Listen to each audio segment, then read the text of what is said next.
अभिभावकगण, मंच पर उपस्थित शिक्षक और शिक्षिकाएं बहनें, बड़े खुशी की बात है कि पहले तो ऐसा प्रोग्राम नहीं होता था विद्यालय में, लेकिन सरकार के अथक प्रयास के दौरान प्रत्येक महीने इस बैठक को करना है, पीटीएम पेरेंट टीचर मीटिंग। इससे हम लोग प्रभावित होने को चाह रहे हैं कि हमारे बच्चों की उपस्थिति भरपूर नहीं होती है विद्यालय में। इसके पीछे हम लोग प्रयासरत हैं, बच्चों से कहते हैं, लेकिन विरोध सर आप तो आपकी बच्ची है सपना कुमारी। तो सपना केवल नाम सपना होने से काम नहीं चलेगा। तुम्हारे भावी जीवन में किस मंजिल को हासिल करना है, उस मंजिल को जब हासिल प्राप्त करने के लिए आज से ही प्रयासरत रहोगी और सभी बच्चों के साथ साथ गार्जियन प्रयासरत रहेंगे, तभी बच्चे उस मंजिल तक, उस मुकाम तक पहुंच सकते हैं। अगर आप लोग अपने बच्चों के प्रति उदासीनता दिखाएंगे तो यह सपना कभी साकार नहीं होगा और जीवन बेकार होगा। आज तत्पर होकर के आप अपने बच्चों की निगरानी आप नहीं करेंगे, विद्यालय स्तर पर शिक्षक लोग नहीं करेंगे, तो भविष्य इन बच्चों का कहाँ जाएगा, इसके बारे में आप लोगों ने कभी सोचा है? आज विद्यालय में 6 घंटा की पढ़ाई अगर ये नहीं कर सकते हैं तो पढ़ाई के दौरान क्लासरूम में हम हमेशा कहा करते हैं कि बाबू सुन लिया करो, चाहे लड़की हो या लड़का। इन सबों के द्वारा 6 घंटे 8 घंटे की पढ़ाई नहीं हो रही है, तो जब बड़े हो जाएंगे अपने मंजिल को नहीं छू पाएंगे, नहीं प्राप्त कर पाएंगे, तो 12 घंटे काम करने के लिए प्राइवेट फैक्ट्रियों में तैयार हो जाइए।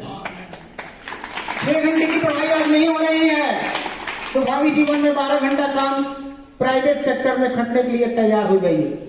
12 घंटा खटने के बाद आपको बाजार करना पड़ेगा, किचन संभालना पड़ेगा, सारा काम करना पड़ेगा। और प्राइवेट सेक्टर में क्या वेतन मिलता है तो सबको पता है कि एक परिवार की जीविका उससे भली भांत नहीं चल पाती है।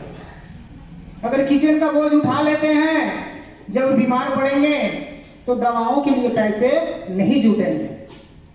हमारी सरकार का अथक प्रयास है कि प्रखंड स्तर पर, विद्यालय स्तर पर, आंगनबाड़ी सेवा केंद्र के स्तर पर आशा कार्यकर्ताएं बहनें जो हैं, उनके माध्यम से तरह तरह की दवाइयों का वितरण, छोटे छोटे नवनिहाल बच्चों के स्वास्थ्य के प्रति कितनी तत्पर वो लोग रहती हैं, गांवों में घूम घूम कर डोर टू डोर हमारे और आपके दरवाजे तक जाती हैं और दवाएं मुहैया कराती हैं, इंजेक्शन लगाती हैं, लेकिन बच्चों के प्रति हम लोग लापरवाही करते हैं।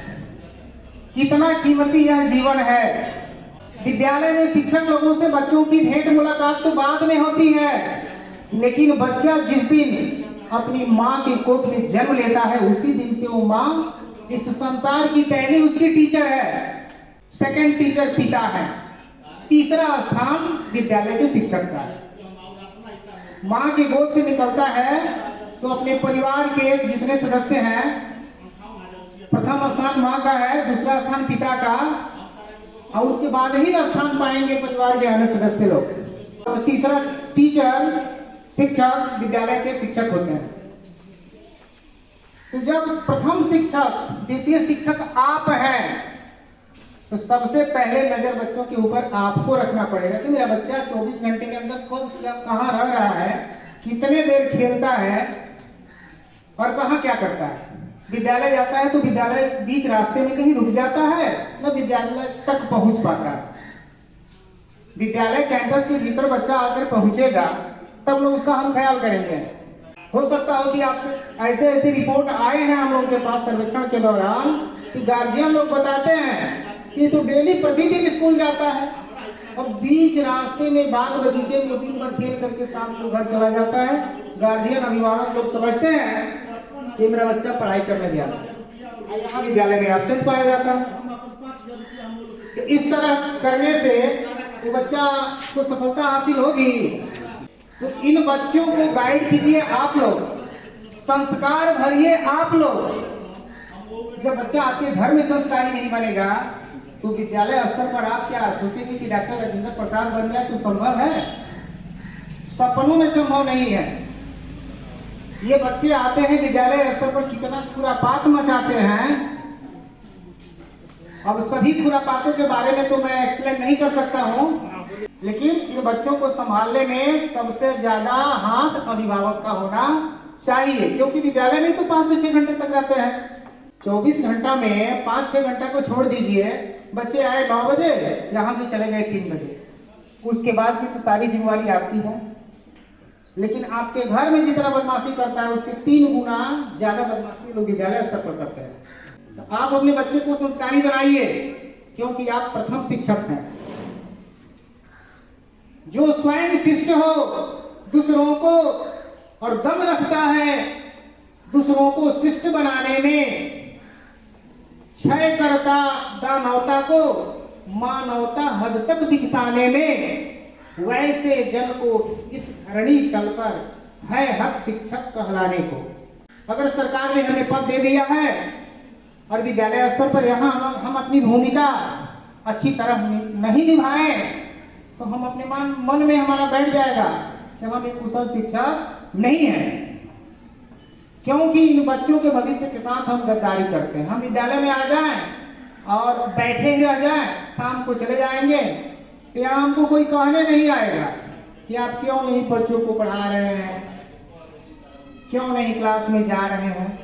तो हम नहीं जाएंगे, हमको यहाँ कहने वाला कौन है? वो मेरे विचार के ऊपर कि हम बच्चों के साथ गद्दारी किए हैं। जरा अपना बचपना हम याद कर लें कि जब हम प्राइमरी स्टेज में थे इन बच्चों की तरह, तो किस तरह हम पढ़ा करते थे। तो हम वही सोच रहे हैं कि हमने बचपन में जिस तरह से पढ़ाई लिखाई किया, ट्यूशन कोचिंग किया, उस तरह हमारे आज के बच्चे भी करें। बचपन में हम कितने परसेंट संस्कारी थे, उससे कहीं अधिक परसेंटेज इन लोगों में पाया जाए संस्कार का। तो संस्कार किसी दुकान पे सर नहीं दिखता है कि आप मार्केट गए और खरीद करके लेकर के चले आए। आपका संस्कार अगर ऊंचा रहेगा तभी समाज में आपको इज्जत, प्रतिष्ठा, मान मर्यादा सब कुछ मिलेगा। पैसों के बल पर, पैसों के दम पर आप इसे खरीद नहीं सकते।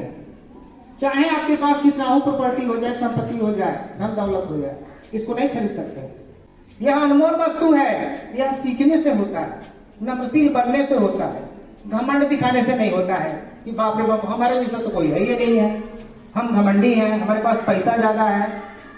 वो सारा पैसा फीका पड़ जाएगा। आप कितना ही धन कमा लीजिएगा, अगर आपके बच्चे अगर पढ़ लिख करके कोई बढ़िया मुकाम पर नहीं पहुंचते हैं, इनका संस्कार अच्छा नहीं हुआ, तो आपका सारा पैसा बेकार है। उस पैसों में चमक नाम की चीज नहीं रह पाएगी।